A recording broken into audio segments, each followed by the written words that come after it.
Hello, students. Hope you all are staying safe and healthy with your family amidst this coronavirus pandemic. I also hope that you people are following proper guidelines issued by Punjab government, like wearing mask while stepping out, maintaining social distance, washing your hands regularly with soap or sanitizer, while coughing or sneezing, cover your nose and mouth, download COVA app. So, students, follow these guidelines, take care, and stay safe. So in today's lecture, we will be covering concept and types of organizations. Now, what is an organization? An organization is an entity such as a company, an institution, or an association comprising one or more people and having a particular purpose. It is a social unit of people that is structured and managed to meet a need or to pursue collective goals. क्या meaning है कि organization क्या चीज है? It is a company और it is association. It is formed by group of people who are working together to achieve a common objective. बहुत सारे लोग मिलकर काम कर रहे हैं, इकट्ठे होकर काम कर रहे हैं, and they are what are they trying to do? They are trying to achieve a common गोल.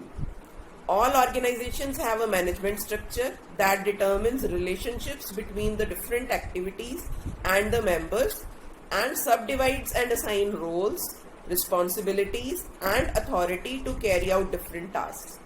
जितनी भी organizations हैं सब में कुछ ना कुछ structure रहता है. Structure का क्या मतलब है कि सबसे ऊपर कौन होगा, टॉप लेवल पे कौन होगा, उसके बाद कौन होगा. ठीक है, एक पूरा स्ट्रक्चर डिफाइंड होगा कि हाईएस्ट लेवल पे कौन होगा, किसके पास सबसे ज्यादा अथॉरिटी होगी, और लोएस्ट लेवल पे कौन होगा. और साथ में ही ऑर्गेनाइजेशन में हम क्या डिफाइन कर देते हैं, सबकी क्या रोल्स होंगे, क्या रिस्पॉन्सिबिलिटीज होंगी, क्या क्या काम होंगे, सबका आपस में रिलेशन क्या होगा, कौन किसको रिपोर्ट करेगा, कौन किसका काम चेक कर सकता है, and all these things. Right. So organization क्या चीज है? Organization is group of people working together to achieve a common goal. What are the types of organizations? There are different types of organizations which I have listed here: sole trading, partnership, companies, corporations, public sectors, cooperative societies. We'll discuss these one by one. Before discussing them, we'll discuss two terms: liability and continuity. Liability. Liability is something a company owes, usually a sum of money. Liabilities include loans, accounts payable, mortgages, expenses made, etc. So liability का क्या मतलब है? Liability का मतलब है कि एक company ने जो दूसरों को देना है, it can be a sum of money. पैसा हो सकता है लोन के फॉर्म में, या कोई उधार ले रखा है, या मोर्टगेज क्या होता है? मोर्टगेज मीन्स गिरवी रखना. सो गिरवी रखा हुआ है या कोई खर्चा किया हुआ है. सो लायबिलिटी क्या चीज है? कोई भी ऐसा अमाउंट जो पैसे के फॉर्म में कंपनी के ऊपर ड्यू है. Next term is business continuity. Continuity का क्या मतलब है? Business continuity is an organization's ability to maintain essential functions during and after a disaster has occurred. Suppose कोई भी डिजास्टर अकर कर जाता है, जैसे कोई मेजर डिजास्टर से फायर ब्रेक कर जाती है बिल्डिंग में, या कुछ भी और डिजास्टर हो जाता है, फ्लड आ जाता है और उनका सारा बिजनेस जो है वो इफेक्ट हो जाता है.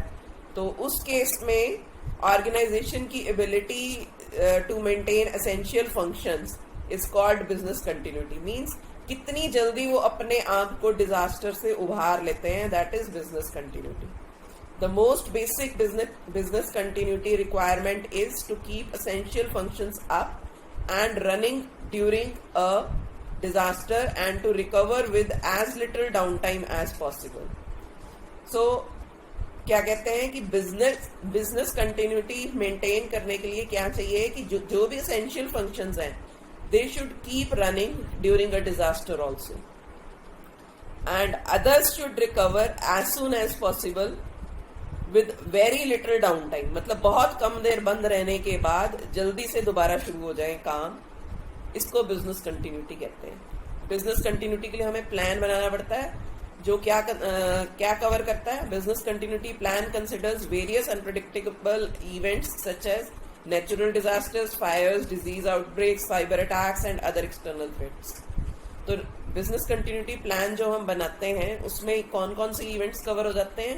सारे natural disasters, fires, disease outbreaks, cyber attacks, जैसे अभी लॉकडाउन हुआ है डिजीज आउटब्रेक की वजह से, then cyber attacks and other external threats, ये सारे हम कवर कर लेते हैं बिजनेस कंटिन्यूटी प्लान बनाने के टाइम पे। बिजनेस कंटिन्यूटी प्लान से हमने क्या एंश्योर करना है कि हमारी जो ऑर्गेनाइजेशन है वो डिजास्टर से जल्दी रिकवर कर जाए और अपने एसेंशियल फंक्शंस जल्दी से जल्दी दोबारा शुरू कर ले।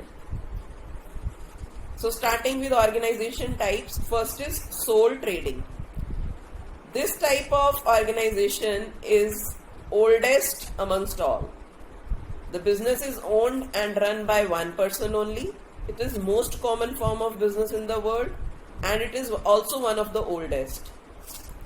Very few legal requirements are there to set up business of this type. Unlimited liability and there is no business continuity. So single person जो है वो इस काम को शुरू करता है, ठीक है। Business is owned and run by single person जो है अपना बिजनेस सेटअप कर रहा है। तो ये this is most common form of business in the world. Very few legal requirements are there. कानूनी जो कागज इकट्ठे करने पड़ते हैं वो बहुत कम है। Unlimited liability is there. Unlimited liability means suppose जो बिजनेस है वो किसी कारणवश लॉस में चला जाता है तो जितना भी उधार है वो सारा का सारा उस पर्सन को पे करना पड़ेगा। सो अनलिमिटेड लाइबिलिटी है, जितना भी खर्चा किया हुआ है सब उसी के ऊपर ड्यू हो जाएगा। There is no business continuity. So I have already discuss what is business continuity. So in sole trading there is no business continuity. अगर कोई डिजास्टर अकर कर जाता है तो there is very less chance that a sole trader would be able to survive. Now, what are the pros and cons, advantages and disadvantages of sole trading type of organization? Pros are the owner is his own boss and has total control over the business. अपना boss खुद है, total control है business पे। Owner gets 100% of the profits. जितना भी profit आ रहा है सारा उसका है। Motivation because he gets all the profits. तो अब क्योंकि सारा profit उसको ही मिल जाता है तो he remains motivated and works harder to achieve more profit. He has personal contact with customers. तो सारे customers के साथ उसका personal contact है। So उसको feedback मिलता रहता है कि first hand feedback मिलता रहता है कि वो उसका जो product है उसमें कोई problem तो नहीं है या what all are the customers requirement.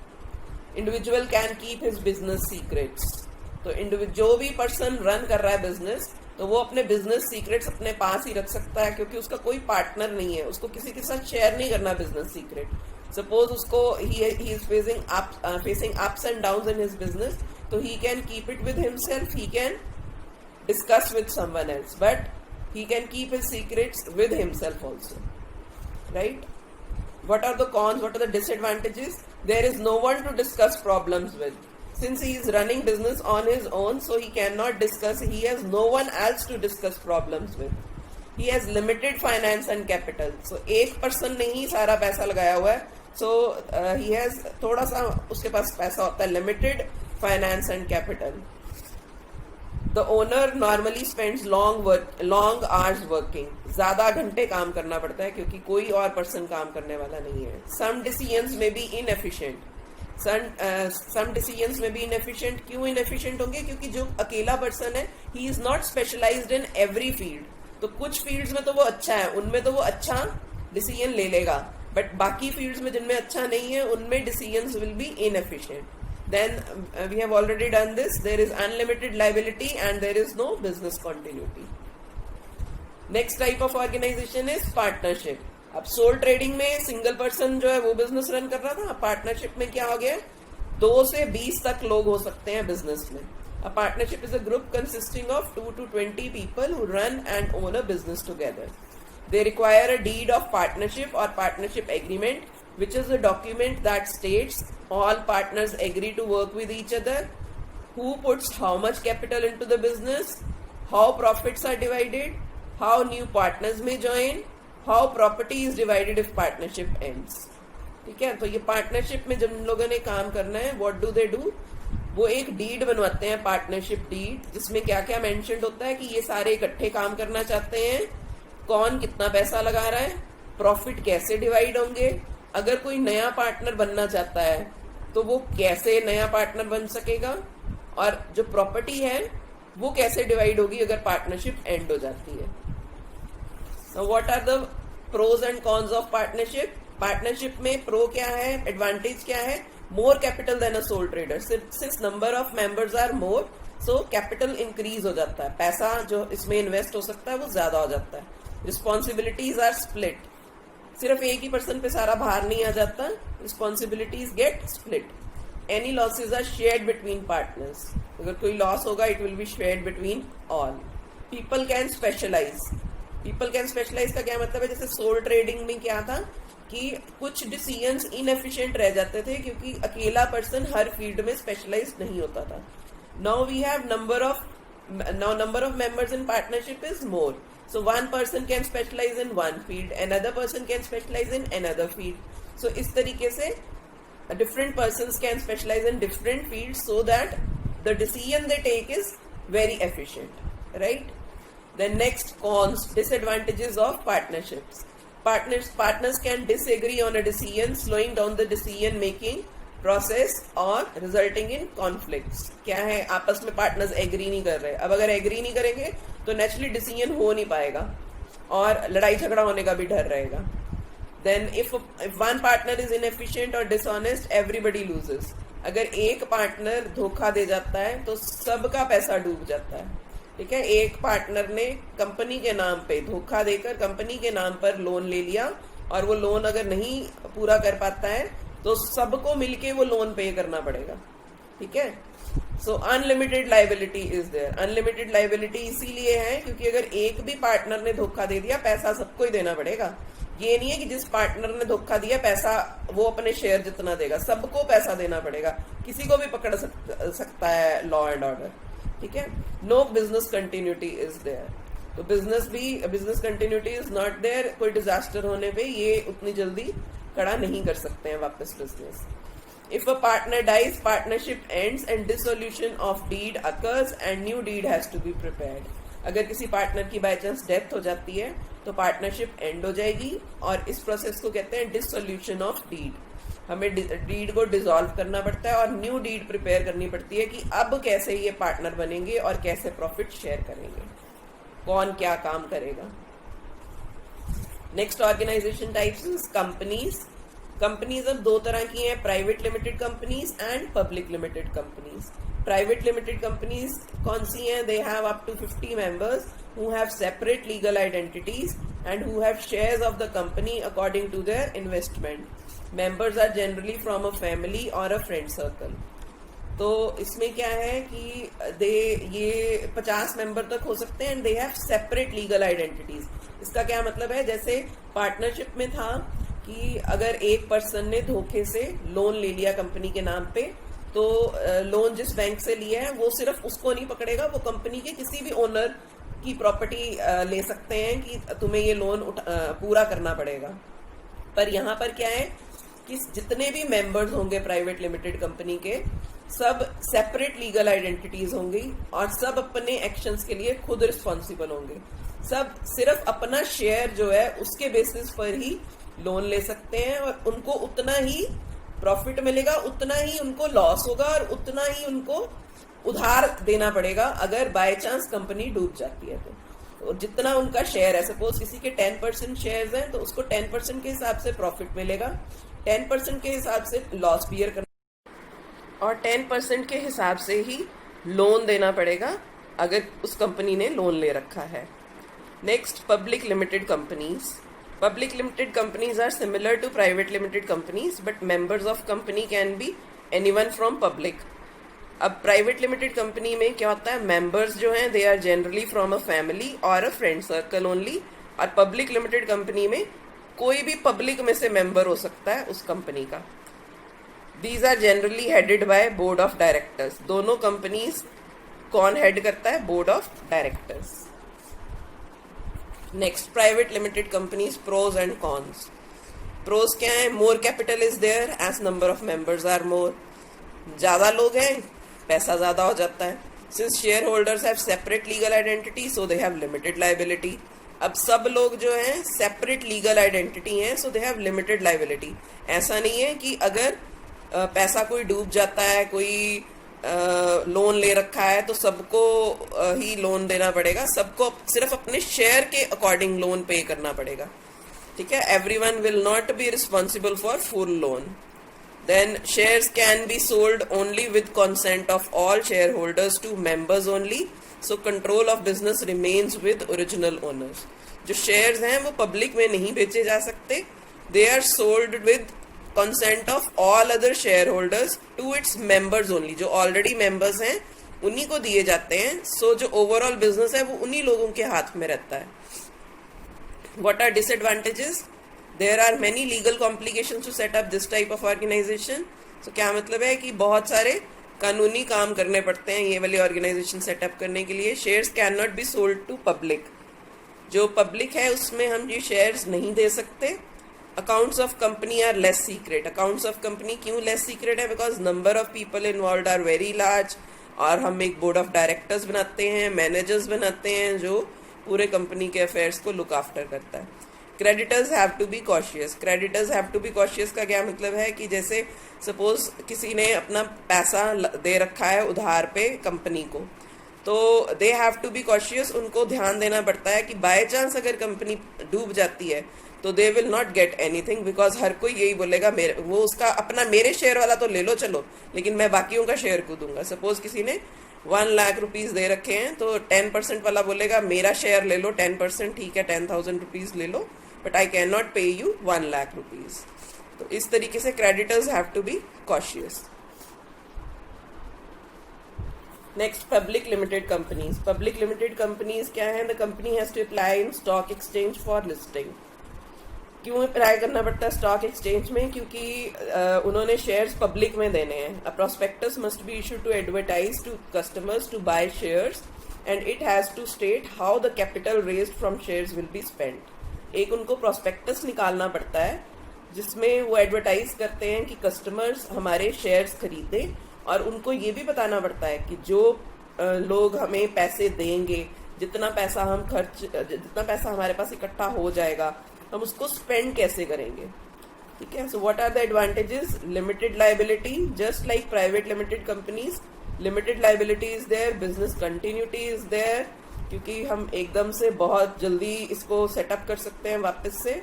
No restriction on transfer of shares एक पर्सन से दूसरे पर्सन को हम ट्रांसफर कर सकते हैं. And then potential to raise limitless capital is there. पैसा हम कितना भी इंक्रीज कर सकते हैं इसमें. What are the disadvantages? There are many legal formalities to set up this type of organization. Again, कानूनी जो है काम वो बहुत ज़्यादा करने पड़ते हैं. Many rules and regulations to protect shareholders, including publishing of annual accounts. तो बहुत सारे rules बने हुए हैं शेयर होल्डर्स के राइट्स को प्रोटेक्ट करने के लिए, और हमें एनुअल अकाउंट्स को पब्लिश भी करना पड़ता है. क्या मतलब है? There is no secrecy is maintained. सबको पता होता है कि हम अपने अकाउंट्स कैसे चला रहे हैं. जितने भी हमारे शेयर होल्डर्स होंगे उन सबको पता होगा कि अकाउंट्स कैसे मैनेज हो रहे हैं. Difficult to control since it is so large. Owners lose control when the original owners hold less than 51% of shares. Now in private limited companies original owners they don't lose control, क्योंकि जो shares हैं वो आपस में ही हम बेच सकते हैं, वो हम पब्लिक में नहीं देते हैं. बट यहाँ पर क्या है कि the shares can be sold among public also. So original owners can lose control if 51% of shares, if they hold less than 51% of shares. Corporations, these are quite similar to companies. Pros and cons. Only simple founding statement required to be sent to registrar of companies to start the business.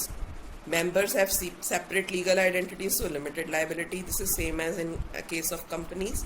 Business continuity is also maintained as in case of companies. Cons: size limit is unsuitable for large business. Members may disagree and result in conflict. Corporations have big disadvantage of double taxation. तो जिस भी company को हम corporate का नाम दे देते हैं उसमें डबल टैक्सेशन का क्वेश्चन आ जाता है. डबल टैक्सेशन क्या है? कॉर्पोरेट टैक्स है विच एडिशनली दे हैव टू पे। तो ये बाकी नॉर्मल कंपनीज में जैसे पब्लिक लिमिटेड कंपनी और प्राइवेट लिमिटेड कंपनी को ये नहीं देना पड़ता है, but corporation suffer from this double taxation. So next is PSUs. These are business owned by government and run by directors appointed by the government. These businesses generally include water supply, electricity supply, etc. The government give the directors a set of objectives to follow to keep the prices low so everybody can afford, to keep people employed, to offer a service to the public everywhere. तो ये generally public के लिए होते हैं, government run करती है, government ने लेकिन आगे डायरेक्टर्स बना रखे होते हैं जो इनको रन करते हैं। तो मेन पर्पस इसका क्या होता है कि सब लोगों को अफोर्डेबल रेट्स पे ये सर्विसेज प्रोवाइड होती हैं। So what are the advantages and disadvantages of PSUs? Some businesses are considered too important to be owned by an individual. तो ऐसे बिजनेस, ऐसे जो फील्ड्स हैं इलेक्ट्रिसिटी और वाटर, ये क्या कहा जाता है कि these are considered very important businesses, so it is better that if government handles them, ताकि सारी पब्लिक को ये आराम से मिल सके। Then it reduces wastes. Why? क्योंकि अगर मान लो 2 अलग अलग कंपनीज रेलवे लाइन बिछा दें सिटी में तो बहुत सारी जगह वेस्ट हो जाएगी।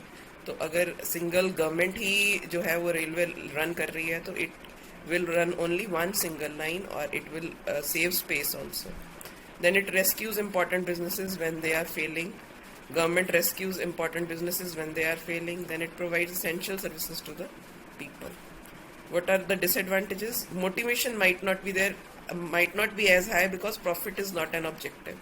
तो अब इसमें सारे लोग जो होते हैं they are doing job only, तो motivation might not be there क्योंकि उनको कोई profit नहीं मिलता है। Subsidies lead to inefficiency. तो ये इन फील्ड्स में कुछ सब्सिडी देती है गवर्नमेंट, तो जिसके कारण जो है वो बाकी लोग जो पब्लिक है दे बिकम इनएफिशिएंट, वो उसको प्रॉपरली डील नहीं करते हैं, वेस्टेज करते हैं। जैसे सपोज वाटर सब्सिडी है तो पानी वेस्ट करते रहेंगे, इलेक्ट्रिसिटी सब्सिडी है तो इलेक्ट्रिसिटी वेस्ट करते रहेंगे, मतलब they don't spend it efficiently. Since there is no consumption competition, since there is no competition, so there is no incentive to improve. Because these public sector units are being run by government, so there is no competition, so there is no incentive to improve. कोई उनमें motivation नहीं होती कि हम उनसे better करके, किसी और से बेटर करके दिखाएंगे। Next is cooperative societies. These are group of people, minimum 10, who agree to work together and pool their money together to buy bulk. They have to get it registered under Cooperative Societies Act. Registration under Cooperative Societies Act is must. Now, what are the advantages? All members have equal rights, no matter how much capital they invested. All workload and decision making is equally shared. That is, democratic management is there. Profits are shared equally. Manager may be appointed for bigger cooperatives. What are the disadvantages? There is a possibility of conflict. लड़ाई झगड़ा हो सकता है. Long decision making process, क्योंकि सबसे पूछना पड़ेगा, इसलिए decision making process is very long.